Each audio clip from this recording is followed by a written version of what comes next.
İşgüzar səhər davam edir. Verilişimizin sonuncu saatına baxırsınız. Ukrayna ilə Rusiya arasında sülh axtarışları dalana dirənib. Aparılan danışıqlar nəticəsiz qalır. İndi diqqət başqa bir oxun Vaşinqtonla Moskvanın mümkün razılaşmasına yönəlib. Macarıstanın baş naziri Viktor Orban hesab edir ki, real nəticə yalnız bu iki gücün dialoqundan çıxa bilər.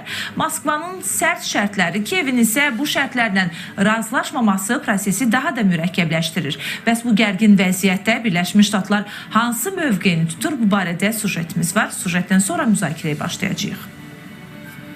Ukrayna münaqişəsinin həlli Vaşinqtonla Moskva arasında böyük razılaşmanın bir hissəsi olacaq. Bunu Macarıstanın baş naziri Viktor Orban bildirib. O hesab edir ki, Kiyev ilə Moskvanın müzakirələrindən atəşkəs razılaşması gözləmək düzgün deyil. Çünki bu heç vaxt baş verməyəcək. Nazir deyib ki, danışıqlar yalnız Rusiya və ABŞ dialoqu sayəsində nəticə əldə edə bilər. Orban Ukraynanın Rusiya ilə müqavilə bağlayacaq qədər gücü olmadığı qənaətindədir. İstanbul danışıqlarının növbəti dəfə konkret nəticə verməməsi nümayəndələr vasitəsilə atəşkəsin bərqərar edilməyəcəyi fikrini daha da aktual edib. Sülh yolunda inkişafın əldə olunması üçün ölkə liderlərinin birbaşa dialoquna zəruriyyət yaranır. Lakin Kreml rəhbəri Vladimir Putindən məsələ ilə bağlı təşəbbüs hələ ki görünmür. Birləşmiş Ştatların isə hansı addım atacağı qeyri-müəyyən olaraq qalır. Donald Trump danışıqların tezliklə nəticə verməsi üçün hər iki tərəfə təzyiq rışaqlarından istifadə edə bilər. Analitiklərin fikrincə, əgər Trumpla Putinin birbaşa görüşü təşkil olunarsa, sülh məsələsində ciddi irəliləyişlər əldə oluna bilər.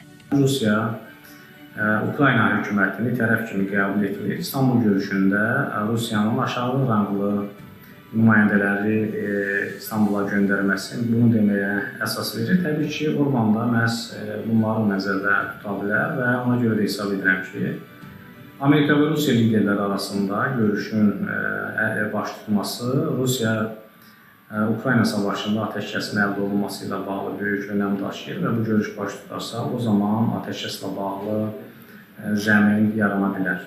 Rusiya münaqişənin həlli ilə bağlı memorandumda iki variant təqdim edir. Bunlardan birincisi Rus ordusunun nəzarətində olan 4 ərazidən Ukraynanın çıxarılması təklifidir. İkinci variantda isə Kiyevə xarici yardımların dayandırılması tələbi əks olunub. Moskva bununla bir daha diktə edici tərəf kimi çıxış edərək radikal istəklərini nümayiş etdirib. Hansı ki, Ukrayna rəhbərliyi bu şərtlərlə heç vaxt razılaşmayacağını deyib. Tərəflərin anlaşmazlığı isə müzakirələrin irəliləməsinə əngəl yaradır. Ağ Ev danışıqların davam etməsində israrlıdır. Ancaq dialoqun uğursuzluğu Donald Trump'ın imicinə də zərbə vurur. Ukraynada tezliklə sülh planını irəli sürən prezidentin hazırki mənzərə qarşısında səbir kasası dolur. Bu baxımdan ABŞ-nin danışıqlardan çəkilməsi Ukrayna üçün, sanksiyaların radikal şəkildə sərtləşdirilməsi isə Rusiya üçün mənfi nəticələrə səbəb ola bilər. Zelenski'nin Amerika yardımı olmadan toprak kayıplarından kurtulma imkan ve kabiliyetinin olmadığını söyleyebiliriz.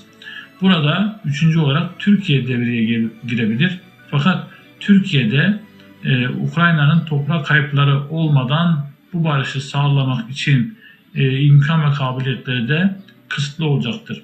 Bu da eğer Amerika Birleşik Devletleri Zelenski'nin yanında yer almazsa toprak kayıplarından başka çaresi kalmayacak olan Zelenski bir şekilde ikna olmak durumunda kalacaktır. Qeyd edək ki, iyunun 2-də Rusiya və Ukrayna nümayəndələri arasında görüş baş tutub. Birinci dialoqda olduğu kimi bu dəfə də atəşkəs barədə razılıq əldə edilməyib. Ukrayna yeni raundun 20-30 iyun tarixi aralığında keçirilməsini təklif edib.